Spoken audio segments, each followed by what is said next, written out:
մեզ նման չենք լինի, եթե էլի չփորձեինք վերականգնեինք այն ինչ ունենք, որովհետև շատ անգամներ ենք ամենաանհույս ժամանակները ինքնակազմակերպվել ու դրա ամենավառ ապացույցը դուք եք, այն հաղթանակները, որ դուք տեսել եք ու հաղթանակած եղել եք։ Ինքնակազմակերպման առումով կուզենայինք նաև խոսեինք, ինչա պետք արագ ինքնակազմակերպման համար, ոնց եք դուք տեսնում մեր ճանապարհը, դա մի հոգու չի, մի թիմի չի, ամբողջ հայկական ընդհանուր պոտենցիալի միավորման արդյունքում մենակ կարանք էտե անենք։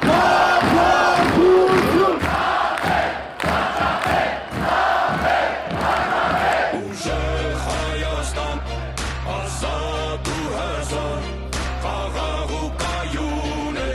ու ապագան